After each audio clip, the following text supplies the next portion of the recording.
Hi everyone, welcome to Patrick Henry. Today I want to talk to you about buying your first home.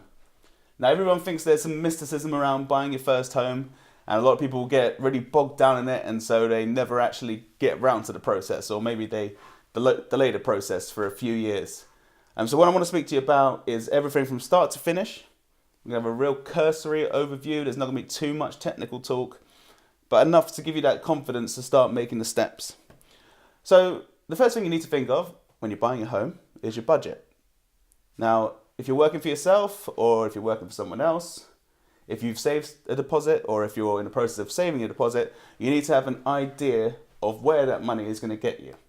So as a general rule, if you take your earnings, so say you're earning £25,000 a year, then you can borrow around 4 times that. Sometimes 4.5, some people get 5 or 5.5, depending on the bank that they're with. But if you take it as a general rule, if you earn 25 grand a year, you can borrow around £100,000. So you take that into account, and you take your deposit that you've saved or been gifted into account, and that's roughly speaking the value of the property that you should be looking to buy. Then there are things that you need to take into account outside of that, which are stamp duty costs. If you're a first-time buyer, there will be significant relief for you, especially if you're buying in the brackets that we're talking about, around 100,000, maybe to 200,000, all the way up to 500,000. There are different levels of relief for first-time buyers. Then you have to think about solicitors' costs. Generally, you can get a good solicitor for around £800, but then there are some additional costs depending on the property that you're buying. And you have to think about the cost of acquiring your mortgage, if there's brokerage charges, and the cost of getting a survey done.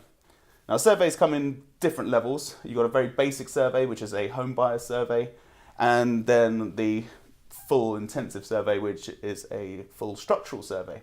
If you're buying a flat, it's very rare that you're going to want to do anything more than a home buyer survey, which will just give you a cursory overview of the property's condition. If you're buying a large property or a very old property, maybe something that seems like it may have some issues with it, especially in the structural sense, then a full structural survey is definitely something you should look into, and they come in at around £1,000 upwards.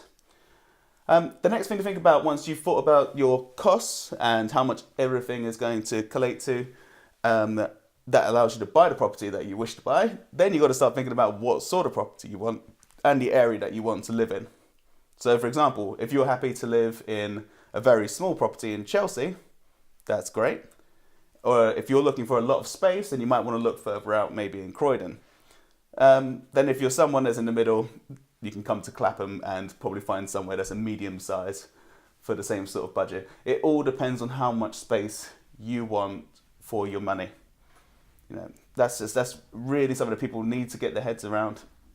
When I'm talking to people and they're coming to view with me for the first time, and they've been looking in zones 3 and 4, and then they come to zone 2 with me, they can't get their head around the size of the properties and it doesn't work for them, so they move back out to zone 3 and 4. At the same time, we get people that looking in zone 2 and they find properties that are maybe beyond what they were hoping for. They got a hell of a lot of space, maybe too much space for their needs, and so they'd rather move into zone 1 or more prime areas of zone 2 and have a smaller property because it's just surplus to requirements to have an extra bedroom or a huge 100-foot garden that they'd never use. But it is about going out there, seeing as many properties as you can, getting a grip on the market and what's around. So that moves on to the investigation side of things. Now, being British, we use Rightmove an extremely over-the-top percentage of our browsing history. So Rightmove, Zoopla, on the market to a lesser extent, but still on the market. These websites hold almost all of the properties that are available on the market. So if you want to do your research online, which I advise people do before they even go along the routes of going out and viewing properties, you can see different floor plans, you can see different properties on different roads, see how far your money will get you if you're moving 10 minutes from the station as opposed to 5 minutes. It's a very, very important tool to have, and it's a great way of educating yourself before you even pick up the phone or send an email to an estate agent. Now, coming on to estate agents, like myself, we're not the enemy. Some estate agents can be very annoying and very frustrating, and it can be quite difficult to get to grips with them. They can even be so busy that sometimes you can feel that they're not being helpful at all. But that is life. That is something that you just got to get around, and that's why the internet is so important, so that you can do your own research. But it's very useful if you can become friendly with an estate agent, because those people are the gatekeepers to a certain extent. So I'd advise registering with a certain estate agents that you think have suitable properties for you, going out with them, maybe listening to what their suggestions are as well. Because although you've done your research online, you're not a professional, someone that goes out every single day looking at properties. So it can be very useful for you to sit down with an estate agent and maybe go see some properties that are out the box. It's not rare for someone to go and have a look at property in W1 and say, nope, I want to stay in W1, and then for them to see a property in W2 and be amazed by how much extra space they get and think that actually fills more of their criteria, and it's not that dissimilar of a location from where they were looking originally. So estate agents can be frustrating, can be annoying, but also can open up different avenues that you never would have thought of before. Also, there's another flip side to it, and if you become pally with an estate agent or friendly with them, when a certain property comes on the market that they think that you might like, they might get you in through the door first. When I was working as a negotiator in an estate agency, and I had a box of buyers, because we had cards rather than computers back then. I'm not that old, but yeah, we had a box full of cards with different people's details on them. And I knew my VIPs, or the people that I built a kinship with. And so when a certain property came on, I knew that that would suit them. And so I called them even before the property went online. That's something to think about. So anyway, you've done your research, you know what you're looking for. You may want to start thinking about the difference between leasehold and freehold. Freehold very typically is more often a house. You can have a share of freehold where there are several flats or 2 flats plus in a building, and they collectively own the freehold of the building. And then you have leasehold where there is an overriding freeholder of the building, very typical in big blocks of flats. When you have a leasehold property, very important to look at the lease length and the charges that are associated with the lease. Now, some unscrupulous freeholders like to charge exorbitant service charge fees for doing next to nothing. There's something to be very careful of. If you're in a small building or a medium-sized building and the charges are way beyond what you'd expect, more often than not, it's because the freeholder is taking a service charge and not filling out their role and maintaining the property to a degree that would warrant that charge. Of course, you could have a property that's supremely maintained and is absolutely out of this world. More often than not, though, that service charge goes into someone's back pocket rather than going towards the property's maintenance. So keep an eye on that. Keep an eye on the length of the lease. When you drop below 80 years, at 70 years, it becomes more expensive to extend a lease. You reach what's called the marriage value, which is something to take into account. And then when you get to 70 years and less, mortgage companies start looking at a leasehold property less favourably, and some lenders don't lend at all. So that's definitely something to think about. Leases tend to come in 99 years, 125 years, and 999-year brackets when they're renewed, especially when they're new build properties. So going on from that, as we've already discussed, meeting the estate agents, go out and see a lot of properties. I know it's very easy to think you know what you're looking at, think you know what you're talking about because you've done all this research online. But even from my experience, I'm surprised when I go to a road that I've never been to before and the properties are constructed in very slightly different ways, and how that can affect the overall feel of the property and how appealing the property is after that. Because you need, even though Victorians, especially we've got a lot of Victorian properties and Georgian properties in Clapham where I am, built very similar properties over and over and over again. Every road has its own differences, and it has very small changes that make a road either more appealing or less appealing to certain people. So although you may see 750 square foot of property on Hazelbourne Road, which is over here for me, and 750 square foot of property in Gasgarth Road, one or the other might be more appealing because the layout could be slightly different. Bedrooms could be at the front of properties rather than at the back of properties. Gardens could be shaped slightly differently. Not all roads are straight, so you might have roads that fan out So it means the gardens are larger or the front rooms are smaller. So definitely get out there, kiss a few frogs, hopefully find the right one after that. Then you're looking at making an offer. You found that ideal property. So at this stage, you need to be thinking about all the properties that you've seen, what value you associate with those properties. You've done your research, you know what houses on that road have gone for, because Zoopla, Rightmove and all the other websites have tools that tell you what properties have sold for, and they can even give you rough estimates as to what the value of a property that you've been to see as well. So now you've got a strong idea of what these properties should be selling for and what you should be offering. It's time to make an offer.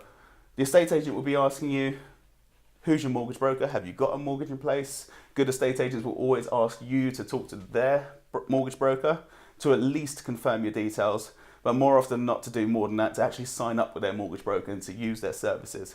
It's completely above board, it's completely fine.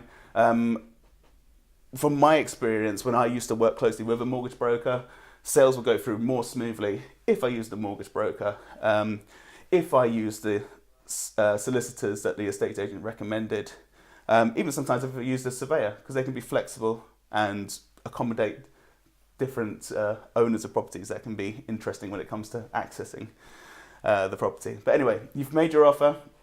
The estate agents ask you all the relevant questions. What do you do from then? Do you negotiate on your offer? Do you stick to your guns? What do you do?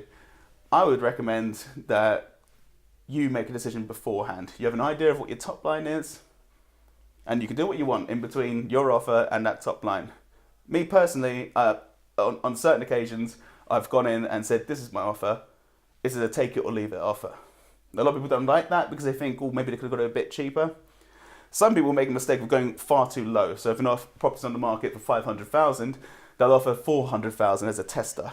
That sounds great, but British people normally aren't that accustomed to negotiating, and so it can be seen as a bit of an insult. I've had a few situations where owners have been insulted by offers and haven't taken the person more seriously when they've come to make a serious offer on the property, which would ultimately have been accepted, I think.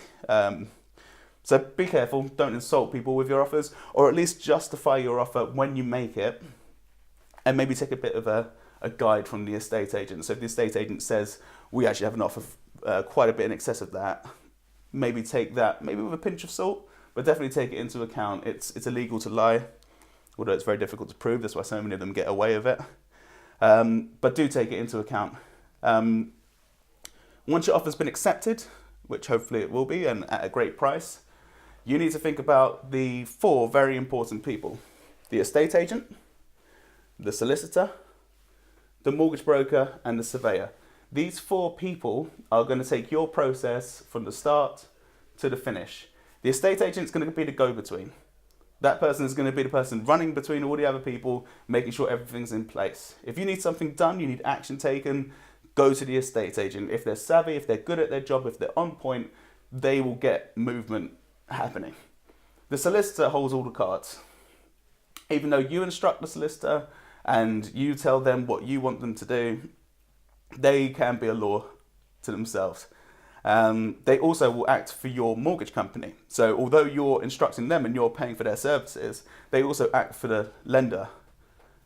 So keep that in mind, because some people get frustrated by the way solicitors ask benign sounding questions or repetitive questions of the owner of the property, which can be seen as completely irrelevant. But they're asking those questions 9 times out of 10 because either they legally have to, or because the lender is suggesting that they won't lend the money unless they have the answers to these questions. And so the solicitor has to ask them. And yeah, it can get very frustrating. Very, very frustrating. But that's the solicitor's job. They have to make sure all the I's are dotted and T's are crossed. And they have to protect you and the lender. So they are their clients. Next is the broker. The broker is extremely important. I always recommend going to a broker. Most brokers nowadays get paid by the lenders. Kind of like when you go to My Money Supermarket and you switch your energy provider, the energy provider pays My Money Supermarket. Same with brokers. Although some brokers do charge a fee, and they're normally worth it. If you've got a very good mortgage broker, they're normally worth their weight in gold. And so they may command a fee for the service that they provide. But if they're a good mortgage broker, they'll be helping the whole process along. they'll be talking to the solicitor, asking if there's any questions that they can help answer or any things that they can chase along, helping the estate agent out, maybe helping you out if there's any issues with the mortgage, if there's any retentions because the surveyors come back with issues and the bank won't lend the full amount of money. A good mortgage broker will be able to help you with that. And the last is the surveyor. So surveyors always cover their back. They always do the absolute safest thing in the world when they're writing down their survey. That is their job. They're there to be very cautious. They're there to outline the worst case scenario. And they're there to be a nightmare to estate agents. Your surveyor and your estate agent are never going to agree on anything. Okay? So again, take a surveyor's report with a pinch of salt, because although they will say that something has to be replaced or something needs to be hacked out and redone, or there's a bit of damp so this wall needs to be removed and replaced, 9 times out of 10 you can take a more practical stance on what a surveyor says. After developing a few properties, being in the building trade to a certain extent, and being in the estate agency for a long time, I know that what a surveyor says and what reality is can be two completely different things. Although I respect their opinion, they're professionals, and they are highlighting the worst case scenario. The worst case, if you believed in the worst case scenario, then you wouldn't leave your house in the morning. So take it all with a pinch of salt, work with them, make sure these 4 people know who each other are and they communicate with each other. That will help the process go along a lot better. Now, the average time between agreement of a sale and exchange of contracts ranges wildly. It depends if there's a chain involved. It depends if it's a leasehold property, which will take longer, or a freehold property, which typically is a quicker sale. And especially if it's a listed property, or if the property has a large management company, then we're talking about months sometimes. The quickest time I've exchanged contracts on a leasehold property was 3 weeks, and the quickest time I've exchanged contracts on a freehold property was 1 day. So those are extreme situations. I've exchanged contracts because I took a big risk on it personally. I knew what I was doing, and so I did it.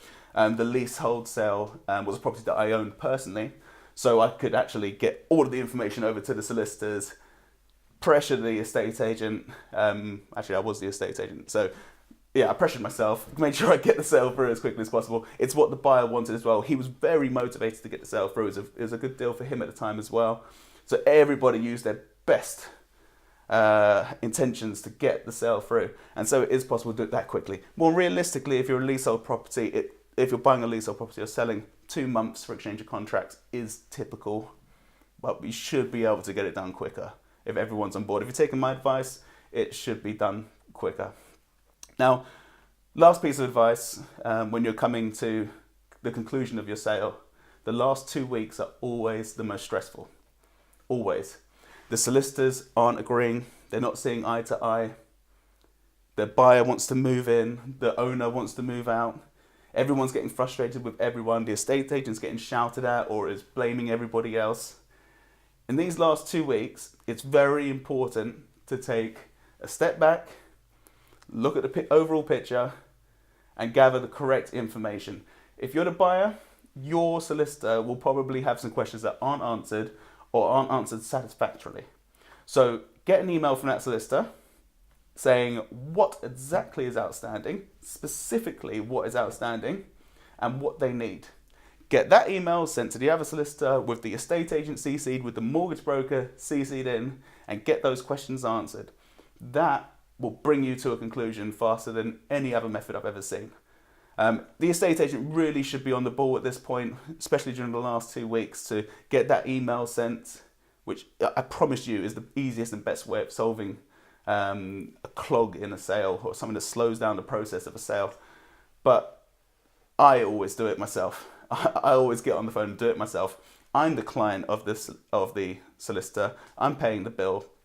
So I get on the phone and say, look, drop the ego, drop the pride, send a specific email to this solicitor asking the specific questions, CC this person in and that person in so that we can get this moved along. If you do that, hopefully there'll be no issues. And I mean, there always are some things which you can't overcome, but more often than not, if everybody is pragmatic, if everyone's relaxed, and if everybody takes a deep breath, the final solutions can be found, and hopefully you'll be moving into your new home before you know it. So I hope all of that helps. Obviously there's very specific in-depth questions that can be asked, and answers that I could have given. What I'd like you to do is just drop me a message and or leave a comment. Leave a comment's better, than everybody else can have the question answered as well. And I'll do my best to get back to you and let you know what the answer is to that question, and give you the best advice that I possibly can. And yeah, hopefully you have a nice, comfortable experience buying your first home, and you'll make a wise move. Thank you.